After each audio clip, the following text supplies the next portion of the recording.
Hello साथियों, कैसे हो भाई सभी लोग। मैं फारूक आप सभी लोगों का अपने YouTube channel maths by Farooq sir पे हार्दिक स्वागत करता हूं। जैसा कि साथियों हमने बताया था कि हम लोग कैलेंडर की क्लास पढ़ रहे थे। रीजनिंग में हम कैलेंडर पढ़ रहे थे। मैं सोच रहा हूं कि कैलेंडर को पूरा ख़त्म ही कर दूं, तभी जो है आगे बढ़ूंगा, क्योंकि देखो अगर मैंने इसको बीच में छोड़ दिया तो समस्या हो जाएगी। पहले इस कैलेंडर को पूरा ख़त्म कर लेते हैं, फिर किसी और दूसरी बात पर जो है चर्चा करेंगे भाई, है ना। तो कहने का मतलब ये हुआ कि भाई हम लोग जो है रीजनिंग की क्लास पढ़ रहे थे, और रीजनिंग में कैलेंडर की हमने दो क्लासेस को जो है वो पढ़ लिया था। दो क्लासेस को हमने कौन कौन सी क्लास को पढ़ा था रीजनिंग में? एक तो हमने पहली बेसिक कॉन्सेप्ट की क्लास पढ़ी थी, और दूसरी क्लास में हम लोगों ने क्या किया था कि भाई दूसरी क्लास में हमने उसी बेसिक कॉन्सेप्ट पर क्या क्या क्वेश्चन बन सकते हैं वो सारे क्वेश्चन को हमने कर लिया था। ठीक है भाई। अब देखो आज हम लोग जो है कैलेंडर की तीसरी क्लास करेंगे, जिसमें जो है कुछ अच्छे अच्छे कॉन्सेप्ट्स भाई जो है हम आपको जो है यहाँ पर सिखाएंगे। ठीक है भाई। तो आज जो है हम लोग कैलेंडर की क्लास 3 करेंगे। ठीक है भाई। सभी लोग जो वीडियो को देख रहे हैं, सभी लोग जो है चैनल को सब्सक्राइब कर लें भाई। ठीक है। और चैनल को सब्सक्राइब करने के बाद जो पास में जो बेल आइकन दिखता है उस पर भी सभी लोग क्या करते हैं, क्लिक कर दीजिए भाई। ठीक है। और ज़्यादा से ज़्यादा अपने दोस्तों में इस वीडियो को भाई शेयर कर दीजिए। ठीक है भाई। ज़्यादा से ज़्यादा शेयर कर दीजिए और लाइक बटन पर जो है प्रेस कर दीजिए भाई। ठीक है। तो कहने का मतलब ये हुआ कि हम लोग जो है अपनी क्लास को जो है शुरू करते हैं। बगैर समय गवाए हम अपनी कैलेंडर की क्लास को जो है शुरू करते हैं भाई। ठीक है। सभी लोग जो है पेन और कॉपी लेके बैठ जाइए। आज हमारी जो है बहुत ही महत्वपूर्ण और बहुत ही ज़रूरी कैलेंडर में जो है ज़रूरी चीज़ें जो है पढ़ने वाले हैं हम लोग। ठीक है। अच्छा ठीक है। ठीक है भाई। चलो भाई शुरू करते हैं। देखो पिछली क्लास में हम लोगों ने पढ़ लिया था कि भाई कोई हमें एक पर्टिकुलर डेट दे दी जाती थी, एक पर्टिकुलर हमें डेट दे दी जाती थी, और हम और उस डेट को दिन दे दिया जाता था, और हमसे पूछ लेता था बताइए इस डेट को कौन सा दिन होगा। ठीक है भाई। आज देखो हम लोग जो क्वेश्चन पढ़ेंगे उसमें अलग टाइप के क्वेश्चन होंगे। अलग टाइप के क्वेश्चन होने का मतलब ये है कि देखो अब हमसे जो क्वेश्चन पूछा जाएगा, अब जो हमसे क्वेश्चन पूछा जाएगा उसमें कुछ भी दिया नहीं गया होगा, केवल हमें पर्टिकुलर एक डेट दे दी जाएगी, और पूछ लेगा कि भाई इस डेट को कौन सा दिन था, या कोई आगे की तारीख हमें दे देगा और पूछ लेगा बताइए भाई इस डेट को जो है कौन सा दिन होगा। ठीक है भाई। तो हमें अब कुछ भी नहीं दिया होगा, केवल एक डेट दे दी जाएगी और कह दिया जाएगा बताइए बताओ भाई कि इस डेट को कौन सा दिन था या इस डेट को कौन सा दिन होगा। ऐसा हमसे क्वेश्चन में पूछा जाएगा। ठीक है भाई। अब देखो इस टाइप के क्वेश्चन का आंसर बताने के लिए हमें कुछ कोड वगैरह जो होते हैं वो याद होने चाहिए। देखो मैं आपको पहले ही बता देता हूँ, कोड कुछ भी नहीं होता है। जैसे हम लोगों ने क्या किया था, अभी हमने पिछली क्लास में आपको बताया था कि जब भी हमें दिन बढ़ाने घटाने होते हैं तो हमें पता होता है कि भाई सप्ताह हम चाहे जितने भी जोड़ दें या सप्ताह हम चाहे जितने भी घटा दें, उनसे ना ही कोई दिन बढ़ता है और ना ही कोई दिन घटता है। दिन बढ़ते घटते हमेशा किसकी वजह से हैं? विषम दिन की वजह से बढ़ते घटते हैं। ठीक है।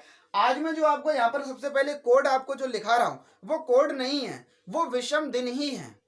कहने का मतलब ये होगा कि भाई वो कोड नहीं है, मतलब सप्ताह को अलग करने के बाद जो विषम दिन बचते हैं वही हम आपको जो है यहाँ पर सिखाएंगे। शुरुआत से मतलब कोई डेट दे दी जाएगी, उस डेट तक जो विषम दिन होंगे वो कितने होंगे वो आप बार बार निकालने से अच्छा है एक बार याद कर लीजिए, तो जो है बार बार निकालना नहीं पड़ेगा, एक बार में याद हो जाएगा, तो आप बड़ी आसानी से हो जाए क्वेश्चन का आंसर बता पाओगे। ठीक है। तो देखो हम कुछ कोड वगैरह जो है पढ़ते हैं भाई। सबसे पहले हम जो कोड पढ़ेंगे, सबसे पहले जो हम कोड पढ़ रहे हैं भाई वो पढ़ रहे हैं सेंचुरी कोड। ठीक है भाई। यानी कि वर्ष के कोड। ठीक है। सेंचुरी कोड मतलब शताब्दी वर्ष के कोड। ठीक है भाई। देखो भाई शताब्दी वर्ष के कोड। नहीं यार, पूरा नहीं यार। ठीक। देखो भाई शताब्दी वर्ष के कोड, कोई बात नहीं नीचे लिख देते हैं। ठीक है।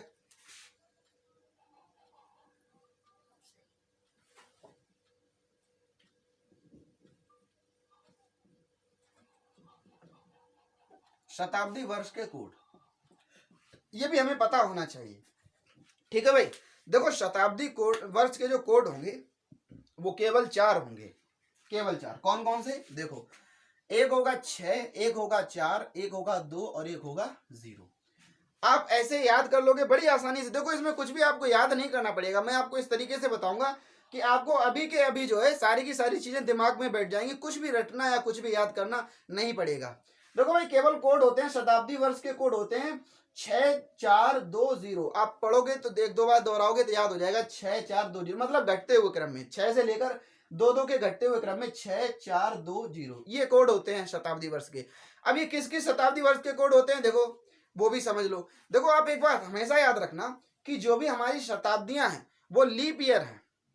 जो भी हमारी शताब्दियां हैं वो अगर लीप ईयर हैं तो वो सारी की सारी शताब्दियां 6 के कोड के नीचे आएंगी, मतलब उन सभी का कोड जो होगा वो 6 होगा।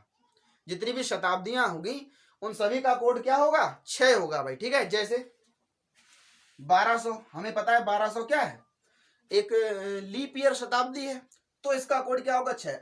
अब देखो मैंने यहाँ पर 1200 लिख दिया, जरूरी नहीं कि 1200 का ही कोड 6 और किसी का कोड 6 नहीं, मतलब जितने भी लीप ईयर होंगे, लीप ईयर शताब्दियां होंगी, उन सभी का कोड कितना होगा 6 होगा। अब देखो ये आगे जो है अपने बढ़ते हुए क्रम में शताब्दी वर्ष चलते रहेंगे। अभी ये 1200 है तो देखो आगे आएगा कितना 1300, ठीक है। फिर आगे कितना आएगा बोलो 1400, ठीक है। फिर आगे आएगा कितना बोलो 1500। अब देखो 1500 के बाद जो हमारी शताब्दी आएगी वो आएगी कौन सी 1600। अब देखो 1600 फिर से आ जाएगा। अब देखो यहाँ पर कोई कोड नहीं बचा तो 1600 कहाँ पर आएगा यहाँ पर। अब देखो जो मैंने आपको कहा था वो देखो बात यहाँ पर सेटिस्फाइड हो रही है कि नहीं हो रही है। मैंने क्या कहा था कि भाई जितनी भी शताब्दियां पूर्ण लीप ईयर हैं, जितनी भी शताब्दियां लीप ईयर है वो 6 के कोड के नीचे आएंगे। अब देखो 1600 लीप ईयर है 6 के नीचे आ गया, ऐसे ही जितनी भी लीप ईयर शताब्दियां होंगी वो 6 के नीचे आएंगी। देखो 1600 के बाद क्या आएगा, 1600 के बाद क्या आएगा 1700, ठीक है। 1700 का कोड क्या होगा 4। उसके बाद क्या बोलो 1800, 1800 का कोड क्या होगा बोलो 2। उसके बाद क्या आएगा बोलो 1900, ठीक है 1900। 1900 को कोड क्या होगा 0। अब देखो उसके बाद जो हमारी शताब्दी वर्ष आएगी वो कौन सी आएगी, देखो 1900 के बाद 2000 आएगी यानी 2000। और जबकि 2000 क्या है बोलो एक लीप ईयर शताब्दी है। 2000 कैसी शताब्दी है लीप ईयर है, और लीप ईयर है तो देखो 6 के नीचे आगे कि नहीं आगे। इस प्रकार जितनी भी लीप ईयर शताब्दी होंगी सबका कोड 6 होगा। ऐसे ही लाइकवाइज बढ़ते जाएंगे। जैसे ये 2000 हो गया, ठीक है।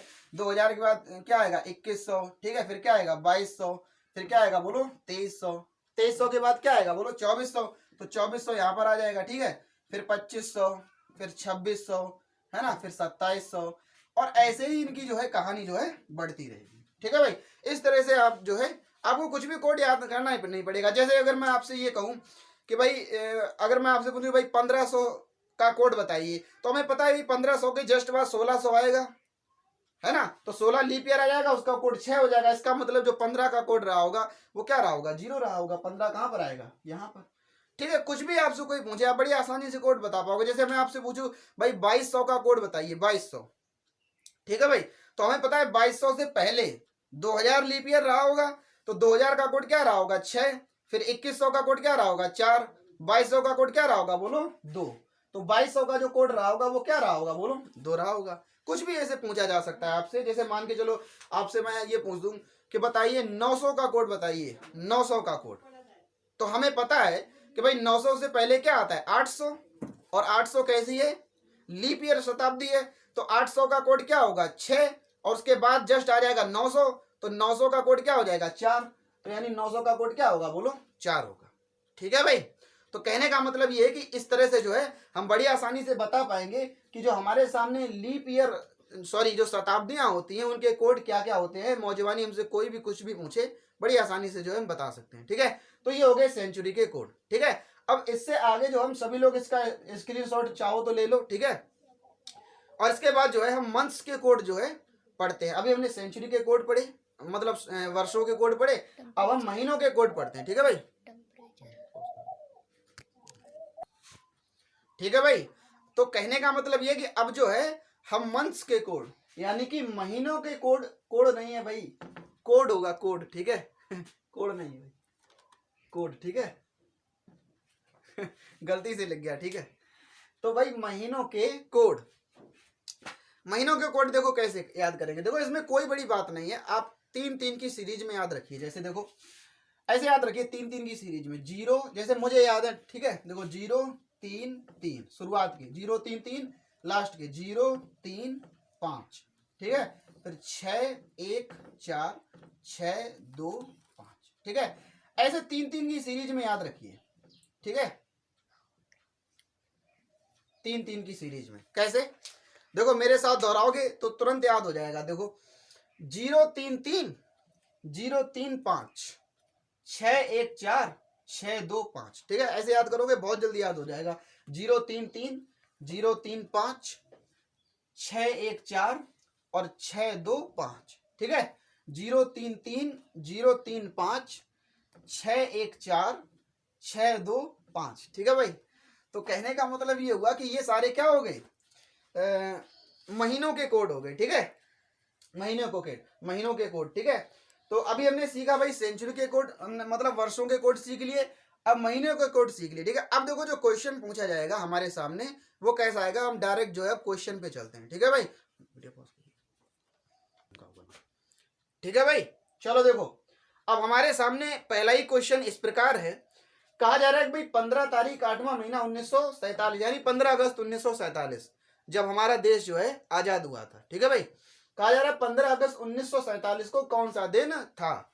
कुछ भी नहीं दिया जाएगा, इसी तरह से आपको डेट दे दी जाएगी और पूछ लेगा कि बताइए इस दिन जो है इस तारीख को कौन सा दिन था। देखो मैं क्वेश्चन को पहले एक क्वेश्चन आपको करा देता हूं ताकि आपको जो है मेथड पता लग जाए कि भाई सवाल को सॉल्व कैसे करेंगे। उसके बाद जो आप खुद से जो है करके मुझे आंसर बताएंगे, ठीक है। पहला क्वेश्चन मैं आपको करा देता हूं। देखो भाई एक बात बताओ, इसको क्वेश्चन को वैसे ही करेंगे कि कोड की सहायता से। अब देखो यहाँ पर तारीख कितनी है 15। अब देखो दिन का तो मैंने आपको कोई कोड नहीं लिखा है, 15 तारीख है, मतलब मुझे 15 दिन लेने हैं। तो अब मैं 15 दिन लूंगा तो भाई 15 दिन मुझे, अगर मैं यहाँ से 15 ले लूंगा तो आंसर तो आ जाएगा, लेकिन हमारे लिए जो है कैलकुलेशन बहुत बढ़ जाएगी। और मैंने पिछली क्लास में आपको क्या कहा था कि हर जगह से 7 का डिवाइड करके हम सप्ताह अलग कर देते हैं और केवल विषम दिन लिखते हैं, क्योंकि दिन बढ़ेंगे घटेंगे केवल विषम दिन की वजह से, ठीक है। तो देखो 15 है यहाँ पर, 7 का डिवाइड करो, 7 दूनी 14, और यहाँ से शेषफल कितना बचेगा बोलो 1। तो यहाँ से केवल हम विषम दिन लिख लेंगे, तो विषम दिन कितना बचा बोलो केवल 1, तो यहाँ पर 1 लिख लिया, ठीक है।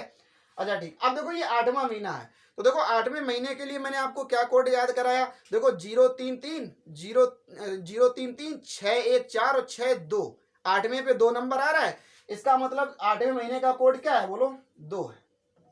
8वें महीने का कोड क्या है 2 यार, 8वें महीने का कोड क्या है 2 है, ठीक है भाई। तो कहने का मतलब ये हुआ कि भाई 8वें महीने का कोड 2 आ गया। अब देखो ध्यान देना, यहाँ पर जो वर्ष लिखा हुआ है इसमें शताब्दी कौन सी है 1900 की है, शताब्दी कौन सी है 1900 की। अब 1900 का कोड मैंने आपको क्या लिखाया, अब देखो 1900 के बाद जस्ट बाद 2000 आएगा और 2000 का कोड क्या हो जाएगा बोलो 6, यानी उससे पहले रहा होगा 1900 का कोड क्या रहा होगा बोलो 0 रहा होगा। इस तरह से आपको पता करना पड़ेगा कोड कितना रहा होगा बोलो 0। तो 1900 का कोड 0, तो उसका हमने विषम दिन कितने लिख लिए 0 लिख लिए। अच्छा ठीक, अब उसके बाद 1900 के बाद जो हमने वर्ष लिए हैं वो कितने लिए हैं 47 वर्ष और लिए हैं, तो 47 दिन भी तो बढ़ेंगे, 47 वर्ष अगर हमने आगे बढ़ाए तो 47 दिन भी तो आगे बढ़ेंगे। अब 47 यहाँ लिखने से अच्छा है हम क्या करें 7 का डिवाइड करके सप्ताह अलग कर दें और केवल विषम दिन लिख लें। तो देखो देखो इसमें क्या करेंगे 7 का डिवाइड करके सप्ताह अलग कर दो और शेषफल बताओ मुझे कितने होगा। तो आ जाएगा देखो 7 छंगा 42 और 5 47, यानी शेषफल कितना बचा बोलो 5। अब कहने का मतलब ये है कि शुरुआत से विषम दिन इतने होंगे। अब देखो एक बात बताओ 1947 हमने देखो 1900 का कोड भी ले लिया 0, उसके बाद 47 का भी कोड ले लिया कितना 5। अभी एक चीज और बाकी है, क्या बाकी है कि देखो 1900 के बाद कुछ लीप ईयर भी तो पढ़ेंगे और लीप ईयर की वजह से भी तो दिन बढ़ जाते हैं। अब हम ये चेक करते हैं आखिर कि 1900 के बाद, देखो 1900 का कोड हमने ले लिया है, ठीक है। तो 1900 से पहले जितने भी वर्ष रहे होंगे उनके विषम दिन कट पिट के 0 आ रहा है, लेकिन 1900 के बाद हमने वर्ष तो ले लिए 47, लेकिन इन्हीं 47 वर्ष में कुछ लीप ईयर भी तो रहे होंगे और उनका भी तो दिन बढ़ेगा। तो देखो 47 में लीप ईयर निकालते हैं कितने हैं, तो लीप ईयर निकालने के लिए 4 का डिवाइड करो और भागफल लिख दो केवल सीधा सीधा, तो कितना आ जाएगा बोलो इसके करेंगे तो देखो 4 एकम 4 और 4 एकम 4 कितना आ गया बोलो 11, ठीक है भाई। आजा ठीक, तो इसका मतलब ये भाई 11 लीप ईयर पढ़ेंगे, है ना। लीप ईयर कितने बढ़ेंगे 11, और उनकी वजह से कितने दिन बढ़ जाएंगे 11 दिन बढ़ जाएंगे, ठीक है। अब हम सभी को क्या करेंगे जोड़ लेंगे। अब देखो जोड़ने का भी तरीका है, अब हम इन सबको जोड़ के बताएंगे कौन सा दिन आ रहा है ना। तो अब एक काम क्या करेंगे, सात का सप्ताह बनाते जाओ, अलग कर दे जाओ, जो बचे वही दिन होगा हमारा। ठीक है, तो ये अलग कर दो, 5 और 2 7। ठीक है, 5 और 2 7, ये पूरा सप्ताह बन गया, कट गया। और देखो 11 और 1 प्लस 1 कितना आ जाएगा बोलो, 12। तो यहाँ पर जोड़ने पर कितना आ रहा है, 12 आ रहा है। ठीक है, अब 12 में 7 का डिवाइड करके सप्ताह अलग कर देंगे, तो जो शेषफल बचेगा वो कितना बचेगा बोलो, 5। शेषफल कितना बचेगा, 5 बचेगा। यानी कि शुरुआत से इस तारीख तक आने पर, शुरुआत से अगर हम चलें, 0 से शुरुआत से चलें, तो इस तारीख के आने तक हमें जो विषम दिन प्राप्त होंगे वो 5 दिन प्राप्त होंगे। और हमें अच्छी तरीके से पता है कि जो 5वां दिन होता है वो हम 5वां जो नंबर होता है वो किस दिन के लिए, कोड के लिए हम यूज करते हैं, फ्राइडे के लिए करते हैं। इसका मतलब जो हमारा आंसर आएगा वो क्या आएगा, फ्राइडे आएगा। यानी कि हमारा आंसर जो क्या आएगा, फ्राइडे आएगा। इसका मतलब ये है कि भाई 15 अगस्त 1947 को जो हमारा दिन था वो कौन सा था, फ्राइडे था। ठीक है भाई, 15 अगस्त को कौन सा दिन था भाई, फ्राइडे का दिन था। ठीक है भाई, उम्मीद करता हूं कि ये क्वेश्चन आप लोगों के, सभी लोगों के जो है समझ में आया होगा। भाई बात समझ में आई कि नहीं आई, आगे बढ़े। ठीक है भाई, आगे बढ़ते हैं। ठीक है भाई, चलो अगले क्वेश्चन पे भाई बढ़ते हैं। ठीक है भाई, देखो अगला क्वेश्चन जो है सभी लोग करके दिखाओ। सभी लोग जो है, जैसे हमने पहला क्वेश्चन सॉल्व किया इसी टाइप का दूसरा क्वेश्चन है।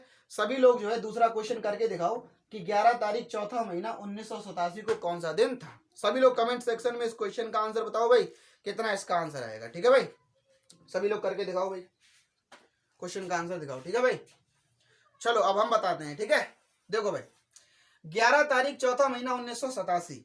अब देखो तारीख कौन सी है, 11, तो 11 के 11 दिन हमने लिए, तो इसके 11 दिन बढ़ेंगे भाई। अब इसमें क्या करेंगे, 7 का डिवाइड कर दो, 7 एकम 7 और 4 11, शेषफल कितना बचा बोलो, 4। तो केवल विषम दिन लिख लिए हमने, कितने, 4। अब देखो चौथा महीना, चौथे महीने का कोड क्या होगा, तो देखो 0 3 3 फिर 6, यानी 14 महीने का कोड क्या आ जाएगा बोलो, 6 आ जाएगा। तो इसका हमने कोड कितना ले लिया बोलो, 6 ले लिया। ठीक है, देखो भाई चौथे महीने का कोड क्या है बोलो, 6। ठीक है, अच्छा ठीक। अब देखो 1900, अभी देखो मैंने 1900 का आपको कोड बताया था। 1900 का कोड हमने कितना लिया था बोलो, 0। 1900 का कोड हमने कितना लिया था, 0। अब 1900 के बाद हमने कितने साल जोड़े हैं भाई, 87 साल। तो उनके 87 दिन भी तो बढ़ेंगे। अब 87 हम नहीं लिखेंगे, हम सप्ताह अलग कर देंगे, केवल विषम दिन लिखेंगे। तो 87 को 7 से डिवाइड करो और शेषफल बताओ मुझे कितना आएगा। तो देखो 7 एकम 7 बचा 1, हो गए 17, 7 दूनी 14 प्लस 3 कितना हो गया, 17। यानी कि यहाँ पर जो है विषम दिन आए वो कितने आए, 3 आए भाई। ठीक है भाई, ठीक, विषम दिन कितने आए, 3। अब देखो 1900 के बाद जो 87 साल लिए थे उसमें विषम दिन 3 आ रहे हैं, लेकिन अभी 1900 के बाद 87 तक कुछ लीप ईयर भी तो आएंगे, और लीप ईयर की वजह से जो हमारे जो दिन बढ़ जाएंगे वो भी तो दिन बढ़ेंगे। तो देखो 87 को लीप, 87 तक लीप ईयर कितने, ये जानने के लिए 87 को 4 से डिवाइड करो और बताओ भागफल कितना आएगा। तो देखो भागफल कितना आएगा, देखो 4 दूनी 8 और 4 एकम 4। ठीक है, कितना भागफल आया, 21 आया। अब यार मुझे एक बात बताओ, फिर से जब हम इन सबको जोड़ेंगे तो हमें अच्छी तरीके से पता है 21 जो है वो 7 से कट जाता है, 7 या 21, और ये जो 21 जो है वो पूरे के पूरे क्या है, सप्ताह है। इनसे कोई भी दिन बढ़ेगा घटेगा नहीं, तो हम इसको छोड़ भी दे दें तो भी कोई जो है फर्क नहीं पड़ेगा, है ना। अच्छा ठीक है, अब देखो हम सबको जोड़ेंगे तो देखो 4 और 3 कितना हो गया बोलो, 7। ये भी पूरा सप्ताह बन गया, हट गया, कोई दिक्कत नहीं। अब जो हमारे सामने केवल बचा है वो कितना बचा है, 6 बचा है। कितना हमारे सामने बचा है बोलो भाई, 6 बचा है। और हमें अच्छी तरीके से पता है कि जो हम 6 नंबर यूज करते हैं वो किस दिन का कोड यूज करते हैं भाई, किस दिन का करते हैं बोलो, सैटरडे। पिछली क्लास में मैंने बताया था भाई, संडे के लिए भाई 0 या 7 का कोड इस्तेमाल करते हैं, मंडे के लिए 1, ट्यूसडे के लिए 2, वेडनेसडे के लिए 3, थर्सडे के लिए 4, फ्राइडे के लिए 5 और सैटरडे के लिए 6 का कोड जो है हम यूज करते हैं। इसका मतलब ये है कि 11 तारीख चौथा महीना 1987 को जो हमारा दिन था वो कौन सा दिन था भाई, सैटरडे का दिन था। बात समझ गए बोलो भाई, बात समझ में आई कि नहीं, आगे बढ़े। ठीक है भाई, आगे बढ़ते हैं। ठीक है भाई, चलो सभी लोग अगले क्वेश्चन का आंसर बताओ भाई। ठीक है, बढ़ते हैं अगले क्वेश्चन पर। ठीक है, सभी लोग अगले क्वेश्चन का आंसर बताओ और कमेंट सेक्शन में मुझे बताओ भाई अगले क्वेश्चन का आंसर क्या आएगा। ठीक है भाई, चलो भाई बताओ। ठीक है भाई, चलो अब हम बताते हैं इस क्वेश्चन का आंसर जो है क्या आएगा। देखो यहाँ पर 1/1/2016, अभी मैं इसको सॉल्व करता हूँ, ठीक है, अभी लोग बने रहना भाई। देखो 1 तारीख है तो इसका हमने 1 दिन ले लिया, ठीक है भाई। 1 तारीख है तो इसका कितना दिन ले लिया बोलो, 1। अच्छा ठीक है। अब उसके बाद देखो पहला महीना, पहले महीने का कोड क्या है बोलो, जनवरी, यानी कि 0, ठीक है। तो इसका भी कोड हमने कितना ले लिया बोलो, 0। अब देखो ये जो 2016 है, ये कौन सा वर्ष है, सॉरी सेंचुरी कौन सी है, 2000 की है। और 2000 कैसा है बोलो, लीप ईयर है। और लीप ईयर है, इसका कोड जो रहा होगा वो क्या रहा होगा, 6 रहा होगा, 6, ठीक है। तो 2000 का कोड क्या आ गया बोलो, 6। अच्छा ठीक। उसके 2000 के बाद हमने कितने साल लिए, 16 साल लिए। कितने साल लिए, 16 साल। तो 16 दिन बढ़ेंगे भाई। अब 16 लिखने से अच्छा है 7 का डिवाइड करके सप्ताह अलग कर दो और शेषफल बताओ कितने बचेंगे। तो देखो 7 दूनी 14, तो शेषफल कितना बचा बोलो, 2। इसका मतलब जो हमने 16 साल लिए हैं, 16 साल, उसमें विषम दिन उनकी वजह से 16 दिन बढ़ेंगे, तो लेकिन विषम दिन कितने आएंगे बोलो, 2। अब देखो यहाँ से अभी एक चीज और छूट रही है, कौन सी, 16 साल तो हमने ले लिए। अब इन्हीं 16 साल तक लीप ईयर भी तो पढ़ेंगे, और लीप ईयर जाने के लिए 4 का डिवाइड करते हैं। 16 में 4 का डिवाइड करेंगे तो भागफल कितना आएगा, 4 चौगु 16, कितना आया बोलो, 4 आया, तो 4 लिख लिया।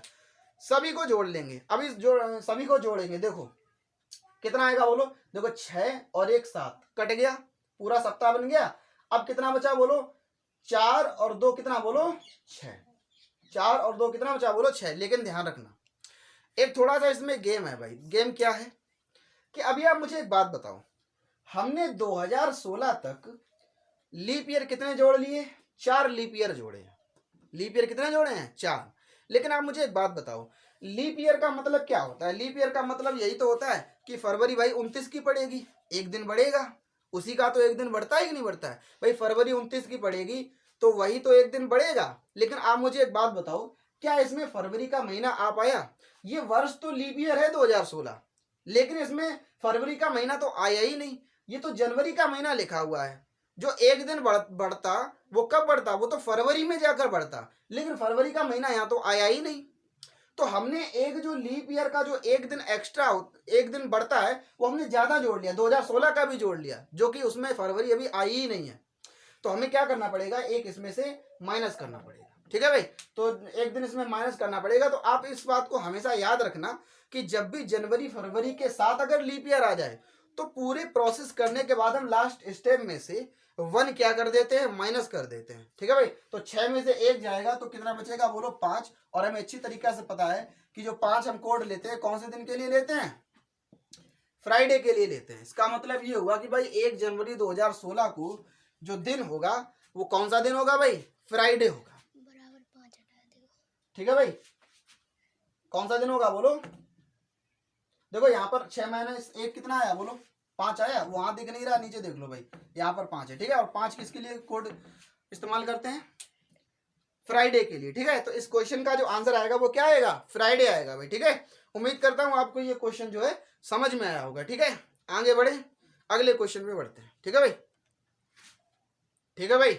चलो अब जो सभी लोग जो है अगले क्वेश्चन का आंसर बताओ, ठीक है भाई। सभी लोग अगले क्वेश्चन का आंसर बताओ। क्वेश्चन हमारे सामने इस प्रकार है, कहा जा रहा है वर्ष में किन 2 महीनों का कैलेंडर समान होता है, ठीक है भाई। वर्ष में किन 2 महीनों का कैलेंडर समान होता है। देखो कैलेंडर समान होने का मतलब ये है कि कौन से 2 महीने ऐसे होंगे जिनका पहला दिन और आखिरी दिन क्या होगा, समान होगा। पहला दिन और आखिरी दिन बराबर समान होने का मतलब ही है कैलेंडर का समान होना, ठीक है भाई। तो हमें महीने दिए जा रहे हैं जून अक्टूबर अप्रैल नवंबर, अप्रैल जुलाई अक्टूबर और दिसंबर। इनमें से कौन सा ऑप्शन जो है सही होगा, ठीक है भाई। ये क्वेश्चन जो है हमको बताना। सभी लोग कमेंट सेक्शन में इस क्वेश्चन का आंसर बताओ भाई जल्दी से, ठीक है भाई। फिर हम कराते हैं इसको, ठीक है। चलो भाई देखो क्वेश्चन को कैसे करेंगे, देखो मैं आपको बता रहा हूं कि इस क्वेश्चन को करने का प्रोसेस क्या है भाई, कैसे करेंगे इस सवाल को। देखो मैं आपको प्रोसेस पहले बता रहा हूँ। प्रोसेस भाई ये है कि इस टाइप के क्वेश्चन जो होते हैं वो ऑप्शन बेस्ड होते हैं, ऑप्शन से ही लगते हैं, ऑप्शन से लगाएंगे हम इसको, है ना। और ऑप्शन से कैसे लगाएंगे, आपको क्या करना है कि जितने भी हमारे सामने ऑप्शन में जो दिए जा रहे हैं, महीने दिए जा रहे हैं, इनमें क्या करेंगे, इन महीनों के हम विषम दिन निकालेंगे। इन महीनों को क्या निकालेंगे, विषम दिन। और विषम दिन निकाल के सभी को क्या कर लेंगे, ऐड कर लेंगे। जैसे जून और अक्टूबर है तो क्या करेंगे, जून से लेकर अक्टूबर तक के सभी विषम दिन निकालेंगे और उनको ऐड कर लेंगे। लेकिन एक बात यहाँ पर ध्यान में ये बात रखनी है कि इस तरह से ऐड करते समय हमें जो लास्ट वाला महीना होता है उसको छोड़ देना होता है। ठीक है भाई, लास्ट वाला महीना छोड़ देंगे और सभी को ऐड कर लेंगे, और ऐड करने के बाद अगर वो योगफल 7 से विभाजित हो रहा है, अगर वो जो योगफल होगा वो 7 से विभाजित होता है, तो फिर क्या होगा, वही हमारा ऑप्शन राइट होगा, बिल्कुल सही होगा। अगर वो योगफल 7 से विभाजित नहीं होता है तो फिर हमारा वो जो ऑप्शन होगा वो सही नहीं होता, नहीं होगा। ठीक है भाई, अब देखो करेंगे भाई।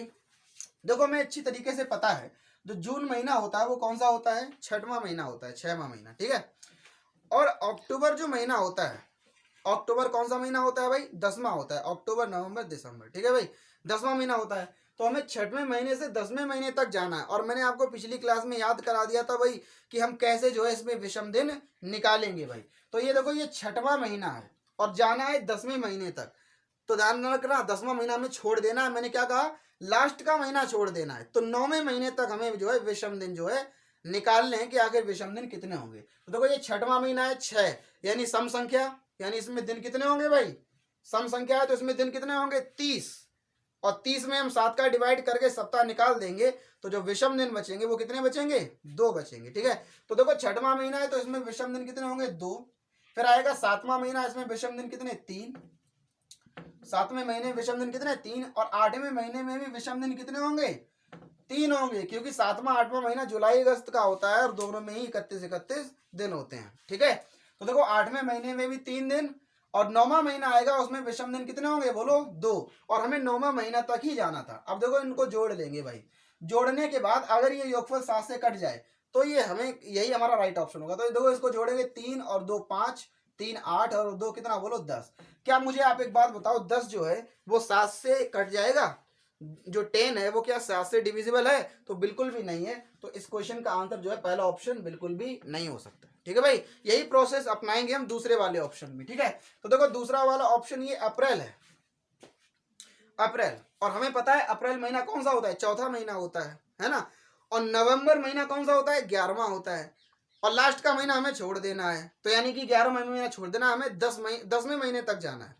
चौथे महीने से हमें 10वें महीने तक जाना है। तो देखो चौथे महीने में जो विषम दिन होंगे, इधर देखो वो कौन कितने होंगे, बोलो 2। 5वें महीने में विषम दिन 3, 6वें में विषम दिन 2, 7वें में विषम दिन 3, 8वें में भी विषम दिन कितने, 3, 9वें में विषम दिन 2, और 10वें में विषम दिन कितने, बोलो 3, और 11वां हमें महीना लेना ही नहीं है, नवंबर। ठीक है, अब इसको जोड़ते हैं भाई, तो देखो 3 और 2 5, और 3 8, और 3 11, और 2 कितना, 13, और 13 और 3 कितना, 16, और 16 और 2 कितना, बोलो 18। क्या आप मुझे एक बात बताओ, ये 18 7 से संख्या कटेगी, बिल्कुल भी नहीं कटेगी। अगर ये संख्या 18 जो है 7 से नहीं कट रही, इसका मतलब हमारा जो राइट ऑप्शन होगा वो सी भी नहीं हो सकता, है ना भाई, सी भी हमारा जो राइट ऑप्शन नहीं है। बढ़ते हैं हम अगले ऑप्शन पे। अगला ऑप्शन क्या है, अप्रैल और जुलाई। देखते हैं भाई, अप्रैल हमें पता है महीना चौथा होता है, जुलाई हमें पता है महीना कौन सा होता है, 7वां होता है भाई।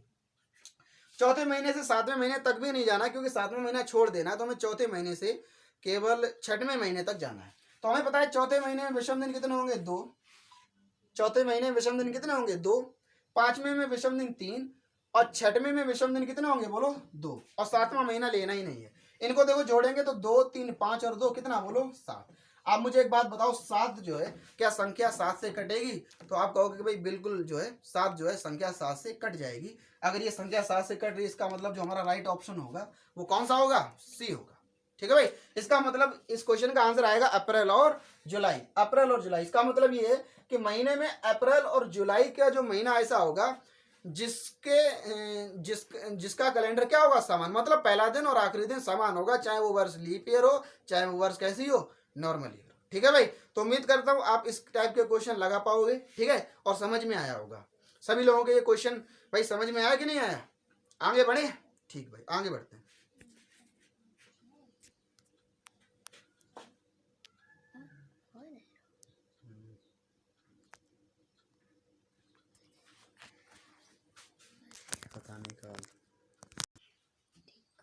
ठीक है भाई, चलो भाई आज के जो है अगले क्वेश्चन पे बढ़ते हैं भाई। ठीक है, अगला क्वेश्चन हमसे इस प्रकार पूछा जा रहा है, कहा जा रहा है कि किस वर्ष में 2015 का कैलेंडर खुद को दोहराएगा।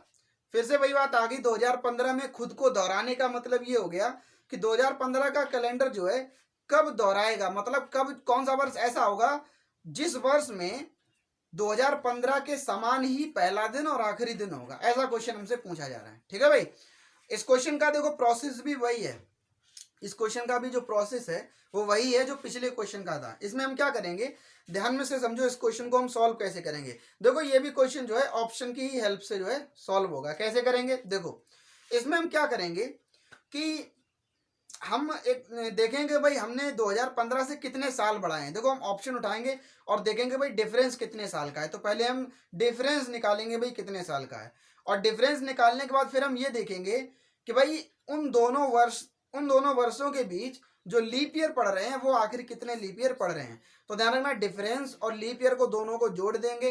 अगर योगफल 7 से कट रहा है तो वही हमारा राइट ऑप्शन होगा। अगर जो योगफल होगा वो 7 से नहीं कट रहा है तो फिर वो जो हमारा ऑप्शन होगा वो राइट ऑप्शन बिल्कुल भी नहीं होगा। ठीक है, देखो ऐसे ही करेंगे। जैसे 2015 है और हमने पहला ऑप्शन उठाया 2019, तो देखो 2015 2019 का जो डिफरेंस है वो कितने साल का है, 4 साल का है। ठीक है भाई, अब देखेंगे भाई इनके बीच जो लीप ईयर पढ़ रहे हैं वो कितने पढ़ रहे हैं। तो 2015 2019 के बीच जो लीप ईयर पड़ेगा वो केवल एक पड़ेगा, और कौन सा पड़ेगा, 2016। कौन सा पड़ेगा, 2016। और इन दोनों को जोड़ेंगे 4 और 1 5। क्या 5 7 से कट रहा है, तो आप कहोगे कि भाई 5 जो है 7 से बिल्कुल भी नहीं कटेगा। इसका मतलब इसका जो ऑप्शन होगा वो 2019 बिल्कुल भी नहीं हो सकता है ना भाई। अच्छा ठीक, बढ़ेंगे 2025 की ओर। तो देखो 2025 और 2015 का जो डिफरेंस है वो कितने साल का है, 10 साल का है। अब हम 2015 और 2025 के बीच लीप ईयर निकालते हैं, आखिर लीप ईयर कितने पड़ेंगे। तो देखो एक तो 2016 लीप ईयर पड़ेगा, एक 2020 लीप ईयर पड़ेगा, और एक 2024 लीप ईयर पड़ेगा। तो टोटल जो लीप ईयर पड़ेंगे वो कितने पड़ेंगे, 3 पड़ेंगे। तो देखो 10 प्लस का 3 कितना आ जाएगा, बोलो 13। लेकिन 13 भी जो है वो 7 से विभाजित नहीं होती है। इसका मतलब ये हुआ कि इस क्वेश्चन का जो राइट आंसर होगा वो 2025। ठीक है भाई, यानी कि इस क्वेश्चन का जो राइट आंसर होगा वो 2025 भी नहीं हो सकता। अब बात आती है 2026 की। तो देखो 2015 और 2026 के बीच कितने साल का डिफरेंस है, तो हम कहेंगे भाई 11 साल का डिफरेंस है। ठीक है, एक 4 प्लस 1 कितना, 5। यहाँ पर 5 नहीं आ रहा होगा, चलो अब देख लो। ठीक है,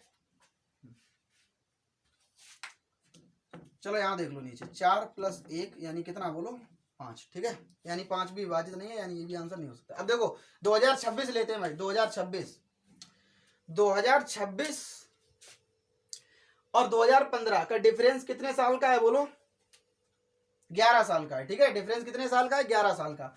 अब देखो इनके बीच लीप ईयर कितने पड़ेंगे, तो इनके बीच 3 लीप ईयर पड़ेंगे, वही वाले, एक 2016 और एक 2000 और एक 2024। तो हम 11 प्लस का 3 जोड़ेंगे तो कितना आ जाएगा, बोलो 14। क्या 14 7 से विभाजित होता है, तो आप कहोगे भाई बिल्कुल होता है। 14 जो है वो संख्या 7 से बिल्कुल विभाजित हो जाएगी। इसका मतलब जो हमारा राइट आंसर होगा वो कौन सा होगा, 2026 होगा। इसका मतलब ये हुआ कि भाई 2015 का जो कैलेंडर होगा वो किस वर्ष खुद को दोहराएगा, वो 2026 में खुद को जो है दोहराएगा। इसका मतलब 2015 और 2026 का जो कैलेंडर होगा उसमें पहला दिन और आखिरी दिन दोनों क्या होंगे, बिल्कुल समान होंगे। ठीक है भाई, तो उम्मीद करता हूँ आपको ये भी क्वेश्चन जो है अच्छी तरीके से समझ में आया होगा। बात समझ में आई बेटा कि नहीं, आगे बढ़े। ठीक, आगे बढ़ते हैं। ठीक, ठीक है भाई, चलो अब जो है हम लोग जो है आज के लास्ट क्वेश्चन, आखिरी क्वेश्चन पे चलते हैं भाई। ठीक है, देखो आज का आखिरी क्वेश्चन इस प्रकार है, कहा जा रहा है कि यदि हर दूसरा शनिवार, क्वेश्चन को समझ लेना भाई, कहा जा रहा है कि भाई यदि हर दूसरा शनिवार और सभी रविवार एक 30 दिन के महीने में जो कि शनिवार को शुरू होता है को अवकाश है। इसका मतलब ये हुआ कि ये जो महीना है वो 30 दिन का है। ये महीना कितने दिन का है, 30 दिन का है। और इसमें छुट्टी कब कब रहती है, हर दूसरे शनिवार को छुट्टी रहती है, हर दूसरे शनिवार को छुट्टी रहती है। लेकिन प्रत्येक रविवार को भी छुट्टी रहती है, मतलब हर संडे को छुट्टी रहेगी और हर दूसरे शनिवार को भी जो है, सैटरडे को भी जो है छुट्टी रहेगी। ठीक है, और ये 30 दिन का महीना है। इस तरह से, इस तरीके का महीना। अब ये महीना जो है शुरू कब से होता है भाई, तो देखो महीना जो है शुरू होता है जो कि शनिवार से शुरू होता है। शुरू कब होता है, शनिवार से। ठीक है, तो इतनी इसमें छुट्टियां रहती हैं। हमसे क्वेश्चन में मुझे आ रहा है, तो बताइए इस महीने में, ठीक है, तो मुझे आ रहा है तो बताइए उस महीने में कितने कार्य दिवस है, मतलब काम कितने दिन होता है। तो देखो आप एक बात बताओ, उसने क्वेश्चन में ये कहा जो कि शनिवार को शुरू होता है। इसका मतलब ये है कि उस महीने की जो पहली तारीख रही होगी, देख लिया, यानी कि उस महीने की जो पहली तारीख रही होगी उस तारीख को कौन सा दिन पड़ेगा, सैटरडे पड़ेगा, ठीक है। लेकिन ध्यान रखना इस दिन जो है वो छुट्टी नहीं रहेगी, इस दिन जो है वो छुट्टी नहीं रहेगी, क्योंकि ये पहला सैटरडे है। उसने कहा कि भाई हर दूसरा सैटरडे को छुट्टी रहती है। तो देखो एक काम करते हैं भाई, जितनी छुट्टियां रहेंगी हम उसको सर्कल में बंद करेंगे। देखो अगला सैटरडे कब आएगा, जस्ट 7 दिन बाद। दिन कब लौट आता है, 7 दिन बाद लौट आता है। तो देखो 1 + 7 कितना हो जाएगा, बोलो 8, यानी 8 को सैटरडे पड़ेगा। अब इस दिन छुट्टी रहेगी क्योंकि इस दिन दूसरा सैटरडे होगा। 8 जो है दूसरा सैटरडे कब आएगा, बोलो पहली तारीख को सैटरडे, दूसरा सैटरडे कब आएगा, 8 तारीख को, ठीक है। यानी इस दिन जो है छुट्टी रहेगी। तो मैंने इसको सर्कल में बंद कर दिया, क्योंकि जितनी भी छुट्टियां उसको हम, जितनी भी तारीख को छुट्टी रहेगी उसको हम सर्कल में जो है बंद करेंगे, ठीक है। अच्छा ठीक, 8 तारीख को छुट्टी रहेगी। अगला शनिवार सैटरडे कब आएगा, इससे 7 दिन बाद, तो 8 7 15, लेकिन इस दिन छुट्टी नहीं रहेगी, ठीक है। फिर अगला सैटरडे कब आएगा, 15 और 7 22, इस दिन छुट्टी रहेगी। फिर अगला सैटरडे कब आएगा, बोलो भाई 22 और 7 29, लेकिन इस सैटरडे को जो है छुट्टी नहीं रहेगी, 29 आएगा, ठीक है। तो लेकिन इस 29 को जो है छुट्टी नहीं रहेगी, क्यों, क्योंकि भाई दूसरे सैटरडे को छुट्टी रहती है, इसके जस्ट बाद एक तो ये आ ही गया है। तो केवल छुट्टियां कितनी रहेंगी सैटरडे में, कितनी छुट्टियां रहेंगी, 2 छुट्टियां रहेंगी, ठीक है भाई। 1 7 8 7 15, और 15 और 7 कितना 22, और 22 और 7 कितना, बोलो 29। अब देखो उसने ये कहा है कि भाई और हर रविवार को छुट्टी रहती है। छुट्टी कब रहती है, रविवार को। तो हमें पता है सैटरडे के जस्ट एक दिन बाद क्या आ जाएगा, रविवार, यानी 2 तारीख को क्या आएगा, बोलो संडे। लेकिन संडे को तो हर संडे को छुट्टी रहती है। तो देखो एक पहला संडे पड़ेगा 2 तारीख को, फिर अगला संडे पड़ेगा कितना, 2 और 7 9 तारीख को, फिर अगला संडे पड़ेगा कितना 9 और 7 कितना 16 तारीख को, ठीक है। फिर अगला संडे कब पड़ेगा, बोलो 16 और 7 कितना, बोलो 23 तारीख को, और फिर अगला संडे पड़ेगा 23 और 7 कितना, बोलो 30 तारीख को, ठीक है। तो टोटल देखो छुट्टियां कितनी हो गई भाई, तो देखो टोटल छुट्टियां हो गई, देखो 1 2 3 4 5 6 7, तो टोटल जो छुट्टियां हो गई वो कितनी हो गई, 7। यानी कि 30 दिन के महीने में 7 छुट्टियां हैं। महीना अगर 30 दिन का है तो उसमें 7 छुट्टियां हैं, तो इसका मतलब ये हुआ कि इसमें काम कितने दिन होता होगा, बोलो 23 दिन ही तो काम होता होगा। यानी कि इस महीने में जो कार्य दिवस हैं वो कितने हैं, 23 हैं। इस महीने में कार्य दिवस कितने, 23 हैं, ठीक है भाई। और 23 ही इस क्वेश्चन का क्या होगा, राइट आंसर होगा, ठीक है भाई। तो उम्मीद करता हूं कि भाई ये सवाल जो है आप सभी लोगों के जो है समझ में आया होगा, ठीक है भाई। तो आज की क्लास को हम यहीं रखते हैं, ये आखिरी क्वेश्चन था, ठीक है। उम्मीद करता हूं कि भाई आपको जो है आज की क्लास के सारे क्वेश्चन जो है वो बहुत अच्छी तरीके से समझ में आए होंगे। क्लास जो है आप लोगों को कैसी लगी ये कमेंट सेक्शन में भाई जरूर बताना, ठीक है भाई। और सभी लोग जो है, आखिर में बोल रहा हूँ कि सभी लोग जो है ज़्यादा से ज़्यादा अपने दोस्तों में इस क्लास को शेयर कर दीजिए, ठीक है भाई। जो लोग चैनल पे नए हो सभी लोग जो है चैनल को सब्सक्राइब कर लीजिए, लाइक बटन पर प्रेस कर दीजिए और बेल आइकन दबा दीजिए, ताकि हमारी सारी क्लासेस जो है वो आपको टाइम टू टाइम जो है मिलती रहे, ठीक है भाई। तो आज के लिए हम अपनी क्लास को यहीं तक रखते हैं, ठीक है भाई। मिलते हैं हम जो है अपनी अगली क्लास में, ठीक है भाई। आज के लिए इतना ही, धन्यवाद।